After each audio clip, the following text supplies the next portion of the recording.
রাজ্যকর আবহের মধ্যেই এবার হুগলির হরিপালে স্কুল ছাত্রীকে যৌন নিগ্রহের অভিযোগ উঠল। ছাত্রীকে জোর করে গাড়িতে তুলে নিয়ে গিয়ে যৌন নিগ্রহের অভিযোগ। मेरा सफेद तुरंत खुले, भरपूर झाग दे और इसकी स्मार्ट साइंस दे स्मार्ट केयर और फ्रेशनेस।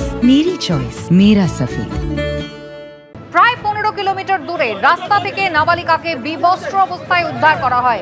নির্যাতিতার পরিবারের তরফে হরিপাল থানায় অভিযোগ দায়ের হয়েছে।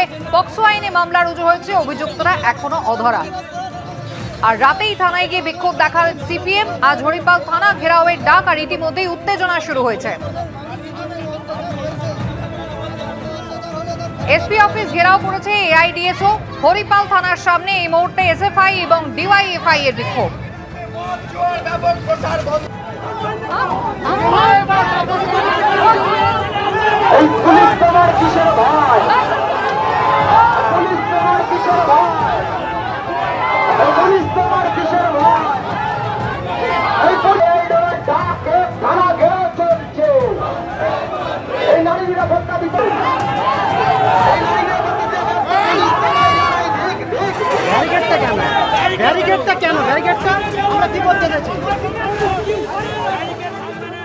এদিকে হরিপালে নাবালিকাকে ধর্ষণের অভিযোগ খণ্ডন করল হুগলি গ্রামীণ পুলিশ। পুলিশের দাবি, নাবালিকা জানিয়েছে টিউশন সেরে ফেরার পথে তার রাস্তা আটকায় একটি গাড়ি।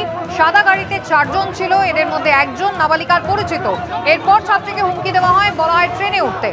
ময়ূক ঠাকুর চক্রবর্তী আমাদের প্রতিনিধি রয়েছেন আমাদের সঙ্গে টেলিফোন লাইনে। ময়ূক, পুলিশের পক্ষ থেকে কি সাফাই দেওয়া হচ্ছে?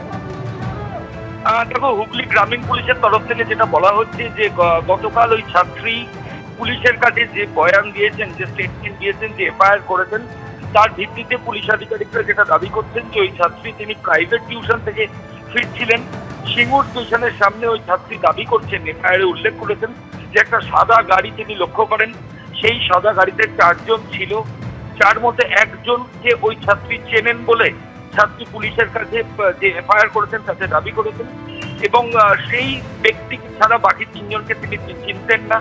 সেই গাড়িতে থাকা লোকজন ওই ছাত্রীকে ট্রেনে উঠতে বলে এবং হরিপাল স্টেশনে নামতে বলে এবং তাকে হুমকি দেয়। এরপরই ওই ছাত্রী হুমকি ভয় পেয়ে ট্রেনে ওঠেন এবং ইতিমধ্যে জিআরপি থেকে রেলের যে সিসিটিভি ক্যামেরা ফুটেজ সেটা হুগলি গ্রামীণ পুলিশ কালেক্ট করেছে বলে তারা দাবি করছে। এবং এফআইআর আরো যেটা দাবি করা হচ্ছে যে তিনি হরিপাল স্টেশনে নামেন, নামার পর সেই সাদা গাড়িটি আবার হরিপাল স্টেশনে চলে যায় এবং সেখানে যাওয়ার পর ওই ছাত্রীকে ওই গাড়ির ভেতরে যারা ছিলেন তারা লতাহানি করেন। ছাত্রীর জামা কাপড় ছিঁড়ে দেওয়া হয় এবং তার সঙ্গে অভব্য আচরণ করা হয়। গাড়ি এমনটাই কিন্তু অভিযোগ করেছেন ওই ছাত্রী এফআইআরে। পুলিশ আধিকারিকরা বলছেন ছাত্রীর করা অভিযোগের প্রেক্ষিতে ইতিমধ্যেই পুলিশ আধিকারিকরা চন্দননগর হাসপাতালের চিকিৎসক যারা মেডিকো লিগাল টেস্ট সেটা তারা করেছেন। তাতে ধর্ষণের কোনো প্রমাণ এখনো পর্যন্ত পাওয়া যায়নি, ফিজিক্যাল অ্যাসল্টের প্রমাণও পাওয়া যায়নি বলেই হুগলি গ্রামীণ পুলিশের তরফ থেকে দাবি করা হচ্ছে।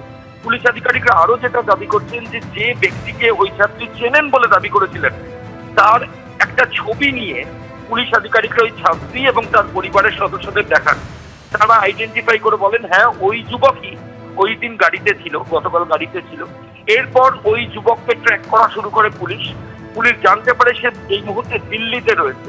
বিভিন্ন এভিডেন্স দিল্লিতে থাকার এবং ট্রেনের টিকিট সেগুলো পুলিশ আধিকারিকদের কাছে রয়েছে বলেই হুগলি গ্রামীণ পুলিশের তরফ থেকে বলা হচ্ছে। অর্থাৎ যে ট্রেনে করে যে ব্যক্তি গাড়িতে রয়েছেন এবং যে পূর্ব পরিচিত আগে থেকে চিনছেন বলে ছাত্রী দাবি করছেন, পুলিশের দাবি সেই দিন ওই ব্যক্তি ওখানে ছিলেন না, উনি দিল্লিতে রয়েছেন এবং তার ট্রেনের টিকিট ইতিমধ্যেই পুলিশের কাছে এসেছে এবং তার মোবাইলের টাওয়ার লোকেশন এবং বিভিন্ন সূত্র সেটাও তদন্তকারী আধিকারিকরা পেয়েছেন।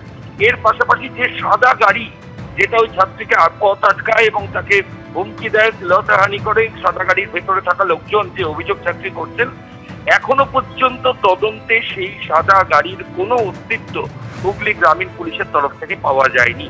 পুলিশ আধিকারিকরা দাবি করছেন যে আর কিছুক্ষণের মধ্যেই ওই ছাত্রীর 164 অর্থাৎ ম্যাজিস্ট্রেটের সামনে গোপন জবানবন্দি দেওয়া হবে এবং এই গোপন জবানবন্দির পর হুগলি গ্রামীণ পুলিশের তরফ থেকে সরকারিভাবে সাংবাদিক বৈঠকও করার পরিকল্পনা রয়েছে।